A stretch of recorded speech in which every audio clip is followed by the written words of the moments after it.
Jahil. Seseorang terdengar berlari ke dalam kamar milik Chelsea sambil berteriak memanggil nama Diandra. Langkah kaki itu semakin mendekat beriringan dengan semakin paniknya si ibu muda yang sedang masuk ke dalam lemari pakaian dan membuat heboh seluruh ruangan. "Jangan beritahu aku di sini, kalian harus diam.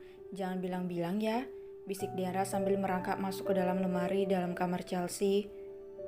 Jangan sampai ada yang beritahu kalau aku di sini. Kalau kalian berani." Diandra mengangkat kepalan tangannya sambil menatap tajam Chelsea dan Outnall yang melongo melihat aksi ibu hamil itu. "Astaga, apa yang dilakukan?" ucap Outnall dengan tatapan terbelalak. Apa dia selalu seperti itu?" tanya Chelsea yang tak kalah heran apalagi baru pertama kali dia menyaksikan Diandra yang seperti ini. Bukan pertama kali El, tapi yang kesekian kalinya. Aku tidak tahu sudah yang keberapa, tapi sudah pasti lebih dari ribuan kali." Outnall tergelak.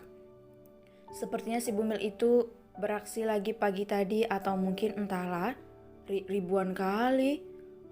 Memangnya apa yang dilakukan sampai dia sembunyi sebegitunya? Tanya Chelsea dengan tatapan terbelalak. "Banyak," ucap Outnall, Emily dan Edward bersamaan. "Wah, hebat," celutuk gadis itu dengan rahang yang menganga. Bersamaan dengan itu, pintu kamar Chelsea dibuka dengan kasar oleh seseorang. Oleh dua orang manusia dengan tampilan acak-acakan, siapa lagi kalau bukan David dan Pasco yang berdiri di depan pintu kamar Chelsea dengan wajah masam karena marah.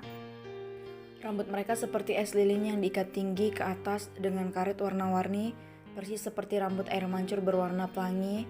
Mata mereka diberi eyeshadow dengan warna nyentrik, kuning, ungu, dan eyeliner hijau, dan glitter di bagian ujung mata mereka.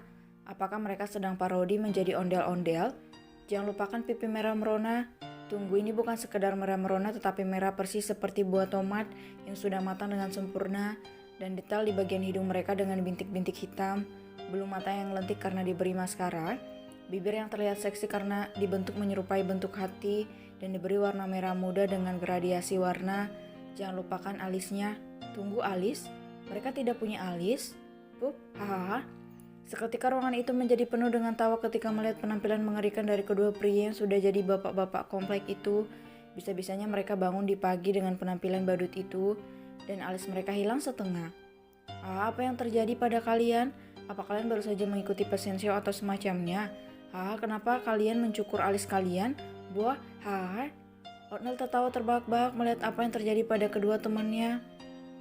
"Cak, diam kau, Niel," ucap mereka berdua serentak sambil masuk ke kamar itu dan mencari di mana keberadaan si ibu hamil yang super jahil dan tengil. Sebenarnya semalam Diandra tak bisa tidur karena tangannya gatal ingin mengerjai orang-orang. Tak tenang rasanya. Dia tidur tanpa memakan korban dari kejahilannya sehingga dia pura-pura tidur dan menunggu suaminya masuk ke dalam kamar. Di malam itu Diandra beraksi. Dia membawa semua alat makeupnya dan memulai aksinya, mengunci rambut David dan mengikatnya seperti es loli, mencukur alis suaminya, merias wajah suaminya dengan warna-warna nyentrik. Dia sedang ingin melihat warna-warna terang, oleh karena itu dia melakukan hal itu. Tak puas dengan suaminya, dia keluar dari kamar dan mencari mangsa lain. Kebetulan malam itu Joy sedang keluar dari kamar untuk mengambil air hangat dari dapur. Dengan izin dari Joy, dia masuk ke dalam kamar dan memulai aksinya sambil mendumal tentang wajah kakaknya yang semakin tua. Akhirnya saat kedua pria itu bangun, mereka sadar dengan penampilan mereka dan tahu itu ulah siapa dari Joy. "Katakan di mana dia sekarang?" "Aku tahu dia pasti kesini tadi," ucap Pasco dengan nada marah dan kesal. David sendiri langsung mencari di mana istrinya berada. Dia benar-benar dibuat heran sekaligus kelimpungan dengan sikap istrinya semakin lama semakin tengil, apalagi hormon kehamilan membuatnya meminta yang aneh-aneh, lebih parah dari kehamilan pertamanya. "Diandra, keluarlah. Aku tahu kau berada di sini, keluar sekarang. Kurasa kita perlu membicarakan sesuatu, iya kan? Apalagi kau tidak lihat ada yang hilang, Diandra." Alisku yang tampan itu hilang." Diandra," teriak Pasco. "Cak, kenapa kau mendumel seperti itu? Kau seperti kakek-kakek saja. Cepat cari dia." Ketus David yang sedang mencari Diandra di bawah kasur. di bawah kursi, di bawah pot bunga, dan di mana segala sudut yang bisa dia lihat. Kenapa kau mencarinya di bawah pot bunga? Kau pikir dia semut, Pit? Kalian persis seperti badut keliling? Otnal masih tak bisa menahan tawanya melihat penampilan sahabat-sahabatnya. Bukan tanpa alasan dia juga mengalami hal yang sama beberapa hari yang lalu. Tampaknya semua orang akan menjadi korban si ibu hamil itu. Tapi alisnya itu, apa itu akan tumbuh lagi? Bisik Chelsea pada Otnal.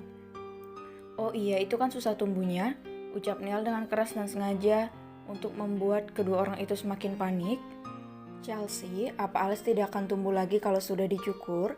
Tanya Pasco dengan panik. Baginya alis adalah penunjang penampilannya yang paling sempurna.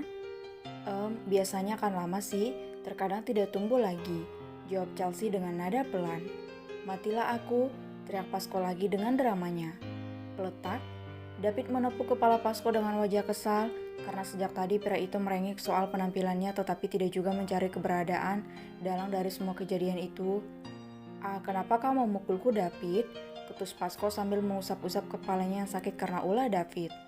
Kau sedari tadi merengek seperti anak kecil. Edward dan Emily sampai cekikikan melihatmu.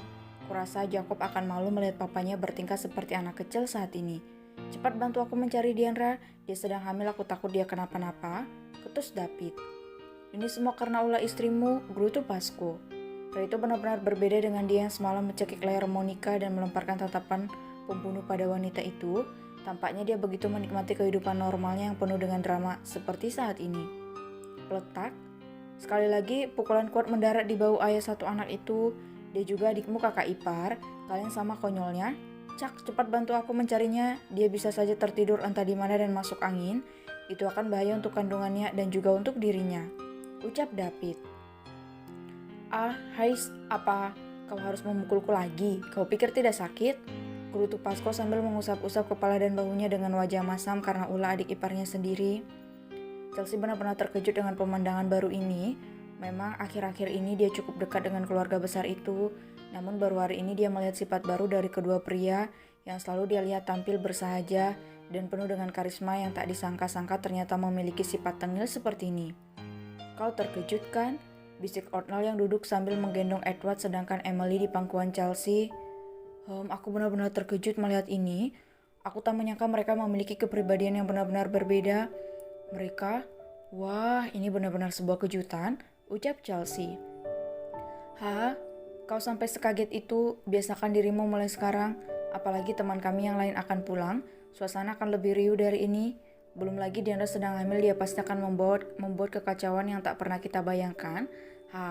Celutuk Otnal sambil menertawakan teman-temannya. Wah, aku sangat menantikan hal itu, ucap Chelsea. Tangan Otnal menggenggam tangan gadis itu. Oleh karena itu tetap bersamaku apapun yang terjadi. Kami semua keluargamu sekarang. Kau tidak sendirian, Edward juga butuh kamu. Ucap Otnal pelan meski matanya tetap fokus pada kedua bapak-bapak yang sedang mencari Diandra di dalam kamar besar itu. Aku janji, ucap Chelsea yang membalas genggaman tangan Otnal sama eratnya sambil tersenyum menatap pria itu. Aku tidak sabar dengan keluarga baru kita, ucap Otnal lagi. Wajah Chelsea sontak bersemu merah, dia malu namun juga menyukainya. Aku juga, cicitnya sambil mengalihkan pandangannya ke arah lain, meski telinganya yang memerah mengatakan semuanya kalau dia sedang gugup dan malu saat ini. Edward, mom kamu manis banget kan? Ucap Otnal. Edward mengangkat kepalanya dan menatap Chelsea dengan senyuman lembut di wajahnya. Mom El juga cantik, ucap Edward sambil menggenggam tangan Chelsea dengan lembut. Chelsea tersenyum, dia menggenggam tangan anak laki-laki itu. Sementara mereka asik dengan waktu romantis mereka, kedua bapak muda itu asik mencari di mana Diandra bersembunyi. Bagaimana bisa wanita hamil itu bersembunyi dengan baik di dalam lemari tanpa menimbulkan suara sedikit pun? Diandra, teriak kedua pria yang mulai resah mencari keberadaan wanita jahil itu.